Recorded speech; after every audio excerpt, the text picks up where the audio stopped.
What is going on, everybody? Welcome back to the channel. In today's video, we're going to go over a few things you guys should be looking for when it comes to buying a Hemi car. As an example, we're using my 2006 SRT8 Charger. We'll be going over things about what to look for when it comes to engine noise, steering, brakes, pretty much all the important things you would want to look for. But with the Hemi cars, there's a few extra things you got to pay attention to. I'm going to go over these today, so make sure you stick around. Hopefully this guide will help you. So the first thing that you want to pay attention to, looking at the exterior of the car, you want to make sure you look at your brakes. Take a look at the brake rotor condition. On some of these cars, it's a little harder to tell on this particular model, but you can also pay attention to where your brake pad wear is. You can see right here, this is the back end of the pad here. You can turn the wheel a little bit, you can be able to see just kind of how much pad life you have left. All these cars have a wear indicator on them. You definitely know when it's time to change them when they start squealing and it sounds grinding and everything like that. Your front rotors usually go first on these cars before the back. Brake rotors for standard Hemi cars, they're fairly inexpensive, but when you get up to a larger SRT8 model like this, you're dealing with these 4-piston Brembo brakes on all 4 corners. It's a little different. One thing I suggest you do when it comes to looking at these cars, if you do happen to pull the trigger on a car, it doesn't matter if it's an RT or an SRT8, or even with the newer Scat Packs and Hellcats, I strongly recommend upgrading your brake system. In the front here, you can see I have drilled and slotted rotors. These are from Power Stop. From the factory, these do come with ventilated discs, and if you're buying this car secondhand with a lot of miles on it like I did, a lot of shops, what they'll do is you'll just put your standard plug and play rotors on here. Standard, I believe they're zinc faced rotors. There's no drilled, no ventilation at all. It does reduce your stopping power. You always want to just make sure, kind of go over that stuff. When I purchased these brakes, these brake rotors, they were, I believe, $250 for the pair. It's an easy installation. You could do it yourself, or if you don't really trust yourself, you can always take it to a professional. Another thing to look for, moving under the engine bay here, is any unwanted engine noise. Now these cars, these Hemi products, they do make a lot of ticking noises.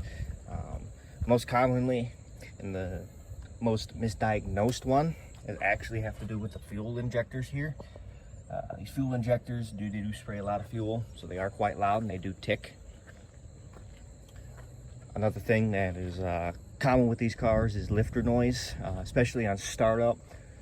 That is also completely normal. On startup, you'll hear a little bit of lifter noise, and then it goes away after a short time when the engine starts building up oil pressure.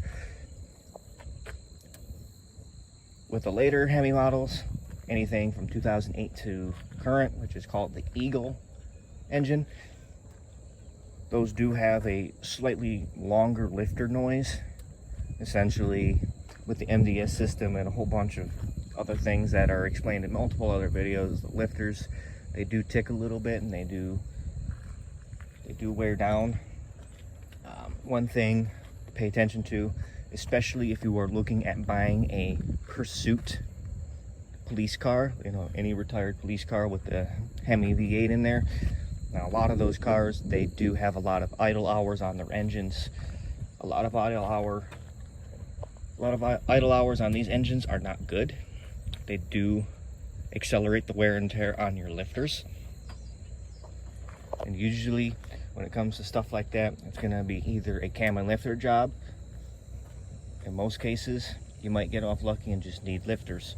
And lifters are buried in here.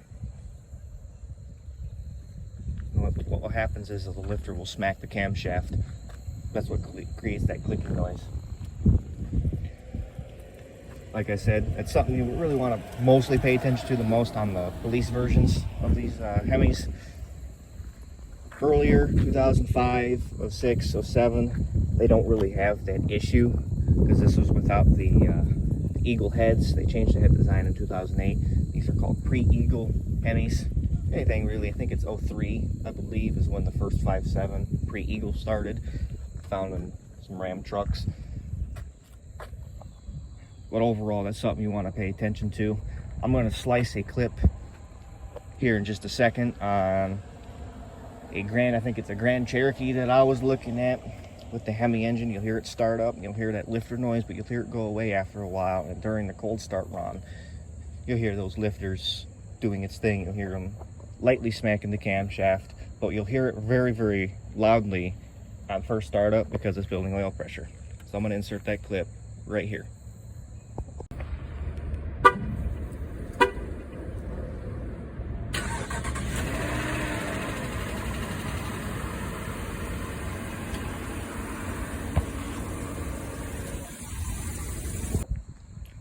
Next thing to look for, if you can, try to get underneath the car. You're gonna be looking at the transmission a little bit. I don't know if I can get a good view of it. Yep, right there. So right over here, you can kind of see it. It's the bell housing for the transmission. Let me see if I can get a better view of it. Yep, there we go. You see right there, you see like what looks like a little droplet there. That's no concern to me. That's just some leftover oil from when I changed my transmission fluid. But right there is where you want to pay attention to see what you got leaking from there. You'll find one of two things. It'll be either one, transmission fluid leaking from the bell housing because the torque converter front seal is starting to wear out and fail. The torque converter itself might be failing, or your valve body might be failing as well, where your conductor plate, your shift solenoids are, all your internal stuff there, that might be failing as well. That's actually something that I'm dealing with myself. Another thing that could be coming from there is engine oil. Engine oil, this car has about 148,000 miles on it, so it is about that time to replace that rear seal. There's a seal between the engine and the transmission, kind of keeps the engine oil from getting into the transmission oil. Something you want to pay attention to. Go ahead and try to get it replaced if you can. Usually what you have to do is drop the transmission out of the way and get to the seal. The seal itself is probably about 30 bucks. But that's something you want to pay attention to. While I'm underneath here, one thing you want to look at, make sure the exhaust looks good. This has an aftermarket exhaust, so it's a little different. You can see, you got a cat right there. These Hemis, they perform the best with cats, especially for daily driving use. But while talking about the transmission, I'm gonna get up out from underneath the car here. So I'm talking about the transmission. These are 5-speed automatic transmissions. They do have a tendency to shift a little hard. Earlier 5-speed autos, they do like to lock up a little bit on first gear. This car hasn't done it really. The only time it has acted up on me is when I'm trying to drive the car hard. It's very common for early gear nag ones, as it's called, to get up to red line, sit there for a second, and then the transmission kicks in and shifts. That is completely normal. A trans tune can fix that. That's all it is. It's just a TCM problem. Can get that fixed. One thing I do recommend is actually changing the torque converter. The torque converter in this car is quite weak. I do recommend an FTI high stall torque converter. Currently I have a 2600 stall torque converter, 700 bucks from Summit Racing. Helps with the overall daily drivability of the car. You can launch it a little bit harder if you like spirited driving. And it just helps the transmission a lot.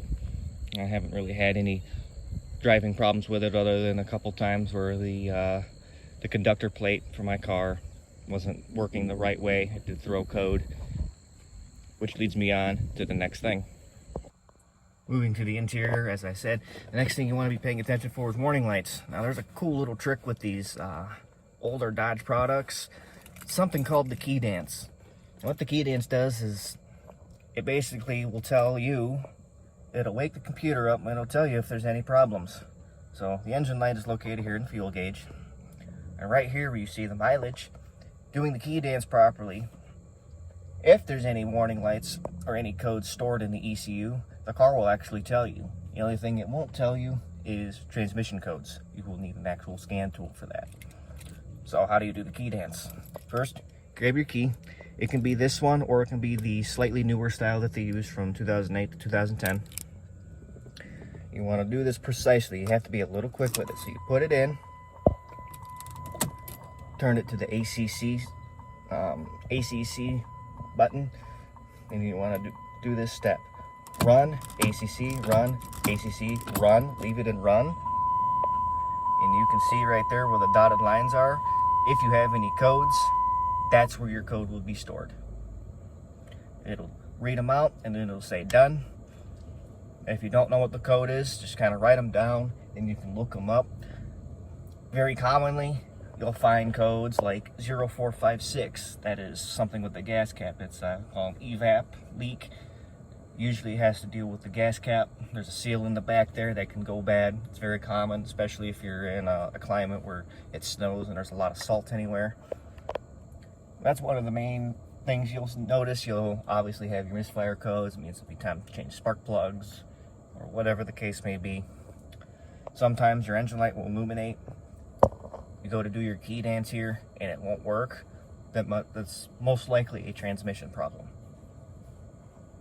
Then you'll have to grab a scan tool, or if you have tuned your car and your tuner does have a built-in scan tool, you can plug it in and check yourself. The code that I've been having whenever the transmission act up is 0700, but that can mean a lot of things. But that's one thing you can definitely look at when it comes to looking at a Hemi car, is you are able to see if there's any active codes. If you do turn it on and an engine light does stay on, you can check yourself, because the dealer might not tell you. So that's one little useful tip. Well, ladies and gentlemen, that'll do it for today's video. A couple extra things to look for when looking at a Hemi car. Doesn't matter if it's a car like this or even one of the newer cars.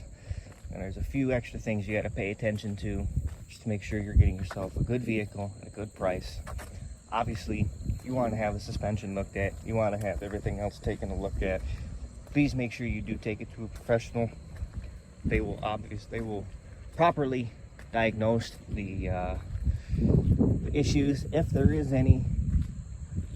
If you do feel comfortable looking at it yourself, if you know what you're doing, you're obviously more than capable of doing that, figuring out what the issues might be and remedying them that way. Please leave a like, comment down below. What are some other things that you would look for when buying a Hemi car like this? Also, don't forget to hit that subscribe button. There's plenty more content on the horizon. Even though with winter rapidly approaching, I do have some stuff saved up that I will be planning on releasing over the winter. Usually over the winter, this car goes away, and I do mainly focus on my primary work to make things better for the upcoming season. Thank you guys so much for watching. Take care.